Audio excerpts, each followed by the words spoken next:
cheia de conversas de Deus. As conversas de Deus. Rai Santana Nascimento, trazendo para você as conversas de Deus. Como você pode negar que são conversas de Deus? Não tem versículos da Bíblia? Ou só tem meus comentários? Não, eu comento os versículos da Bíblia que eu cito no vídeo. Você vai para os versículos, copia, você vai meditar nos versículos e ver se o que eu comentei realmente é aquilo que Deus está falando. E eu tenho certeza que você vai achar justamente o que Deus está falando. As conversas são de Deus. Aleluia! Então vamos logo para Mateus, capítulo 13. Capítulo que nós falamos anteriormente, ele é muito grande. Agora nós vamos falar de Mateus 13, 24, que diz assim: propôs-lhe outra parábola, dizendo: o reino dos céus é semelhante ao homem que semeia boa semente no seu campo. Mas, dormindo os homens, veio o inimigo e semeou joio no meio do trigo, e retirou-se. E quando a erva cresceu e frutificou, apareceu também o joio. E os servos do pai de família, indo ter com ele, disseram-lhe: Senhor, não semeastes tu no teu campo boa semente? Porque tem então joio? Porque tem joio. Porém ele lhe disse, não,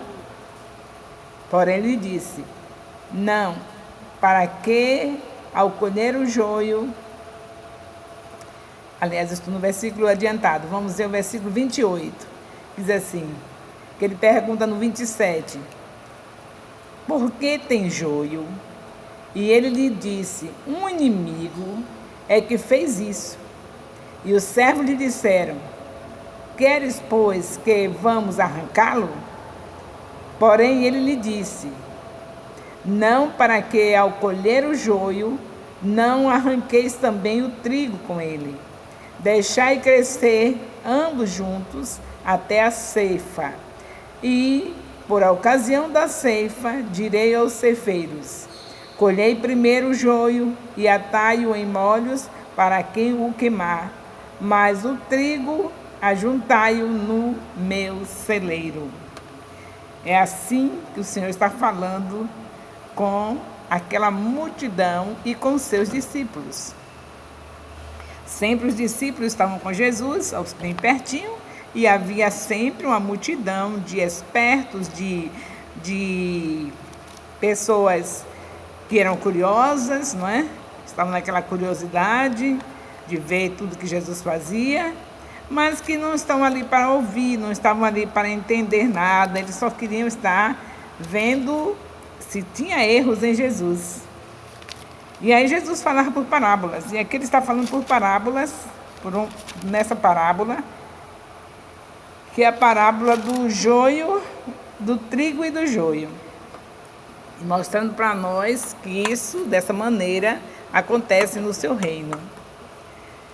Enquanto estavam dormindo os empregados, os servos que estavam plantando, que plantaram o trigo, veio o inimigo e colocou o joio. Então, no meio das nossas congregações, no meio do povo de Deus, no meio da igreja do Senhor Jesus, vai ter sempre o inimigo plantando o joio. E você nota as diferenças porque a árvore se conhece pelo fruto. Mesmo o joio e o trigo sendo parecidos, no final da colheita, o Senhor sabia fazer diferença do joio e mandou queimá-los, e do trigo mandou conservar para a alimentação deles. Então, nós teremos também esse desprazer de, naquele grande dia, quando o Senhor Jesus Cristo vier, ele sabe fazer diferença, ele sabe quem é o joio, ele sabe quem é o trigo. Eu não sei porque você está tão preocupado em ver situações, né, no meio da igreja, você vê essas situações estranhas e achar que não deve ficar naquele ambiente porque tem isso aí, não, desse jeito não fico, não, estão fazendo igual aos ímpios. Você vê no meio da congregação, no meio da igreja do Senhor Jesus Cristo, pessoas procedendo impiamente. E você está querendo sair do ambiente porque está vendo essas coisas. Mas não é essa a ordem do Senhor Jesus. Nem de você sair, porque se acha que é o trigo, e nem de você querer botar para fora o joio, porque não é essa a ordem do Senhor Jesus. A ordem de Jesus é convivermos juntos, porque aquele que nos chamou, aquele que formou a sua igreja, ele sabe quem é o joio e sabe quem é o trigo. E naquele grande dia, ele separará. E o joio será queimado. Então, em nome de Jesus Cristo, não fica apresentando desculpas para não estar fazendo parte da igreja do Senhor Jesus. Para dizer, não, eu vou ficar em minha casa, é bem melhor. Em minha casa eu vou para o meu canto secreto, meu lugar secreto. Eu vou adorar o meu Deus. Vou ficar assistindo no meu TV de não sei quantas polegadas a palavra de Deus. Muito melhor do que estar num templo vendo pessoas fazendo determinadas coisas que eu vou olhar e vou pecar. Você vai pecar porque você não vai para o templo adorar. Se você for adorar, você não vai ver o joio que está do seu lado, nem da direita nem da esquerda. Na sua posição de trigo, você sabe muito bem o que deve fazer. A casa do Senhor, a casa de Deus é chamada a casa de oração. Então, se é casa de oração, não é casa de você olhar o que está fazendo fulano nem ciclano. É a casa onde você chega, bem antes do culto, de preferência, e já começa a cultuar através dos seus joelhos dobrados, orando, buscando a presença de Deus, porque a casa do Senhor é chamada a casa de oração. Você fica enxergando o joio para todo lado, porque você não fica fazendo o que deveria fazer. Tenho certeza que aqueles que chegam no templo, que baixam a sua cabeça, de joelhos, sentado ou em pé, com seus olhos fechados, acreditando que o Senhor se faz presente ali de uma maneira extraordinária, acreditando que ali é o lugar de adorá-lo, não vai ficar catando o joio daqui nem dacolá. Você nem sabe, nem quer saber. Você quer saber da sua posição de trigo, que é estar adorando ao seu Pai, porque ele diz que a sua casa é chamada casa de oração. Você já viu falar isso? Jesus Cristo, tem vários textos, nós vamos chegar lá, vários textos da Bíblia mostrando Jesus falando que a casa do Pai é a casa de oração. E você vai ver aquele texto que Jesus Cristo está expulsando do templo todos aqueles que estavam fazendo da casa do Pai lugar de negócio. Tem muita dificuldade para a gente, não é? O dinheiro é a raiz de todos os males, muita dificuldade. Quando não é olhando o joio, encontrando o joio em todo lugar, que você nem sabe o que é, você está julgando que é joio, pode não ser joio, pode ser um trigo, pode ser alguém que está realmente sendo filho de Deus, mas que caiu no pecado, caiu na fraqueza. Você vai orar por ele para que ele se levante, porque a palavra diz que aquele que cai, o Senhor, o cair é do homem e o levantar é de Deus. Então se enquadre, tome sua posição de filho de Deus, de joio que você é, de trigo que você é, e não fique dentro da casa do Senhor atrapalhando, trazendo confusão, porque viu fulano fazendo isso ou aquilo. Você vai orar por fulano, e se você sabe que fulano está fazendo algo de errado, você vai a ele, que a Bíblia diz que aquele que vê o seu irmão errado, vai a ele. Não vai fazer fofoca com o pastor, com o bispo, não vai fazer fofoca com o apóstolo, porque quando você não foi ao irmão primeiro, você é um fofoqueiro. Você precisa ir primeiro ao irmão, é assim que a Bíblia ensina. Viu o seu irmão errado, vai a ele. Se ele não aceitar a exortação, continuar no erro, você faz uma comissão. Se reúne com mais outros irmãos e vai a ele. Se ele não aceitar diante de você, diante dos outros, aquela exortação, não se consertar, não voltar a obedecer, então é que você vai aos seus líderes espirituais, pastores, apóstolos, bispos, aqueles que estão sobre você, e vai comunicar a situação. Aí deixou de ser fofoca. Mas quando você viu o seu irmão errado, é um joio, que coisa horrível, como ele procede, é um joio, já sei que é joio.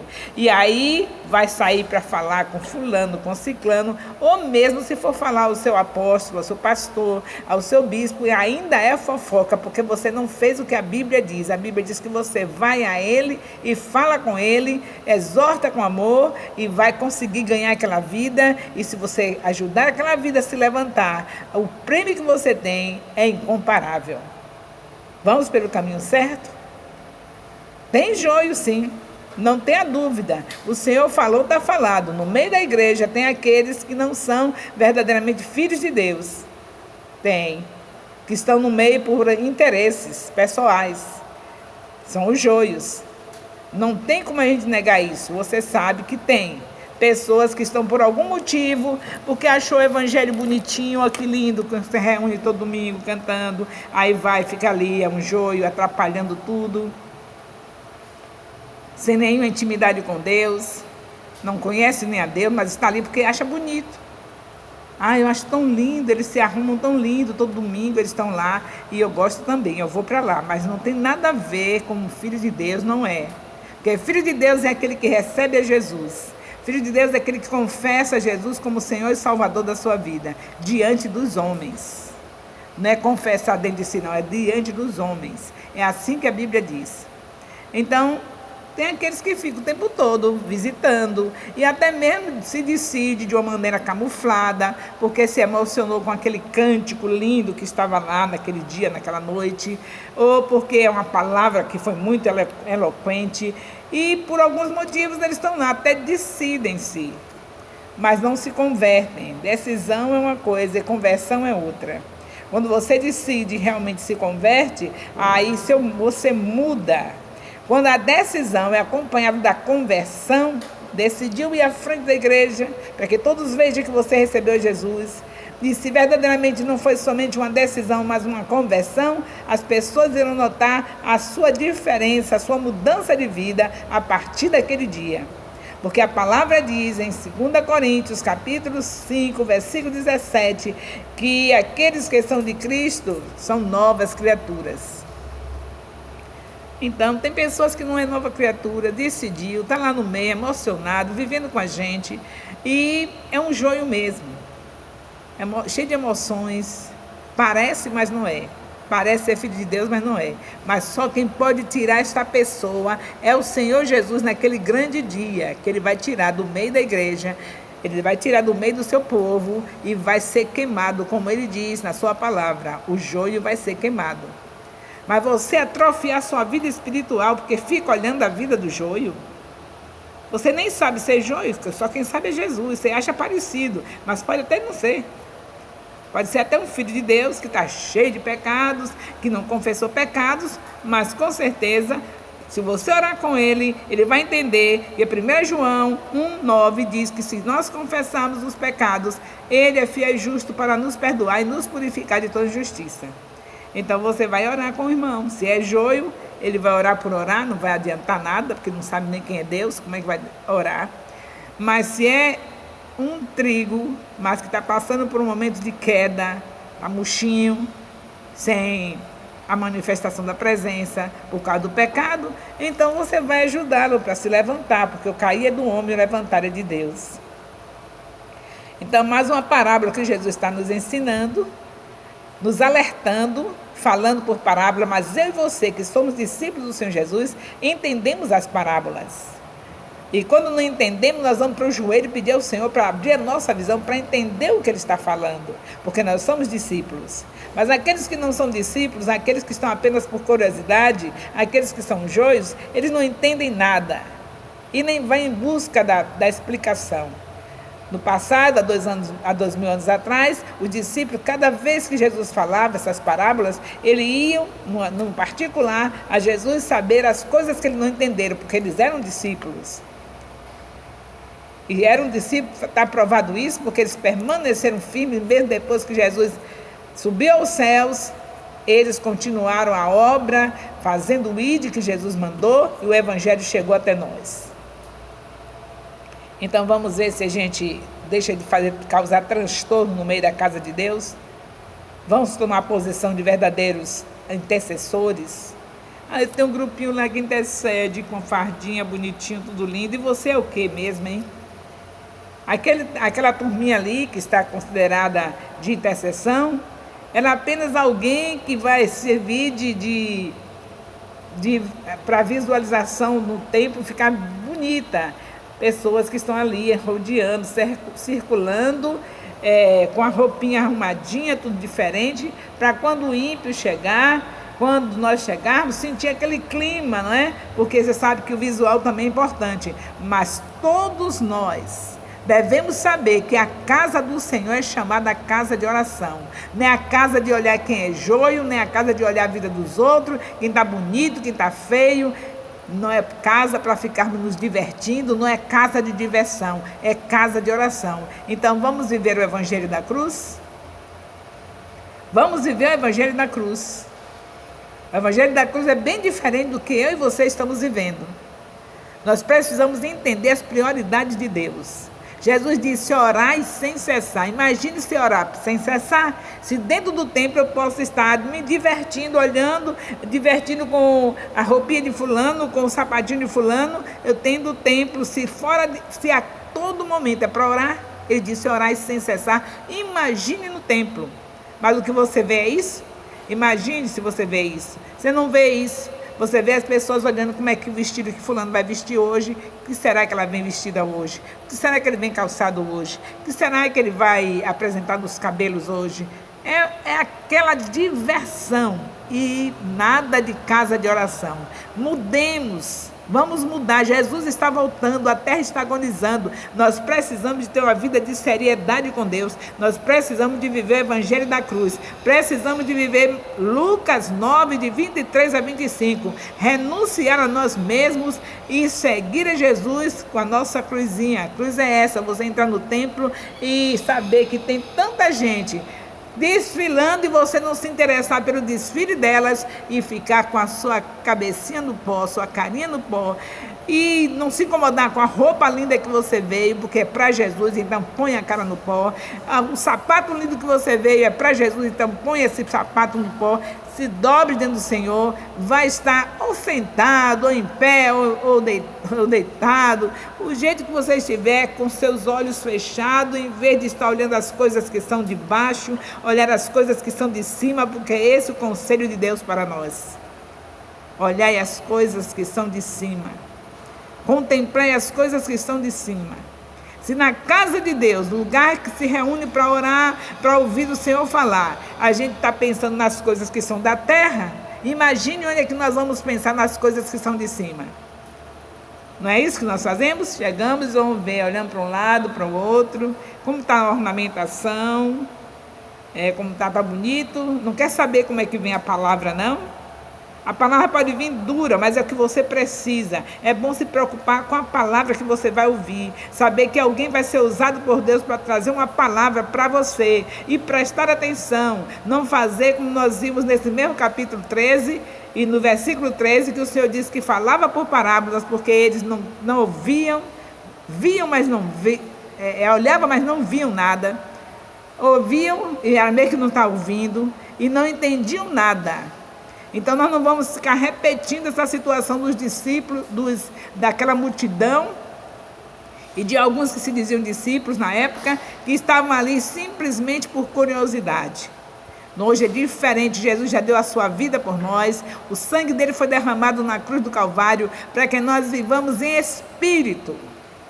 Quando se fala viver em espírito, só se pensa em rodopiar. Viver em espírito é observar o tempo inteiro tudo que o Espírito de Deus está nos orientando a fazer pela sua palavra. Para isso precisa meditar na palavra, porque o Espírito de Deus trabalha em cima da palavra. Se você não lê a Bíblia todos os dias, não medita na palavra, o Espírito de Deus não pode nem te orientar o que você vai fazer. Quer dizer que você está fazendo do Espírito Santo um bobo, ele dentro de você, e você não entrega o ambiente que ele precisa. Ele precisa de um ambiente de meditação da palavra diariamente, de oração diariamente. Aí o Espírito Santo vai desenvolver isso aí, a vida de oração, a vida de comunhão com Deus, tudo dentro da palavra. Por isso que tem gente que não sabe nem como orar, e a Bíblia fala disso, que pede e não recebe, que não sabe nem como orar, porque não lê nem a Bíblia. Como é que você vai saber o que vai pedir a Deus se você não lê a Bíblia? Fica esperando chegar o domingo para você ouvir a palavra de Deus. Uma vez na vida, uma vez na semana, em nome de Jesus, vamos mudar nossa história. Eu estou em Mateus, capítulo 13, no versículo 13, capítulo 13, versículo 24 até o versículo 30. O Senhor falando do trigo e do joio. Esqueça o joio e vá viver na sua posição de trigo, para que naquele grande dia você não seja queimado também.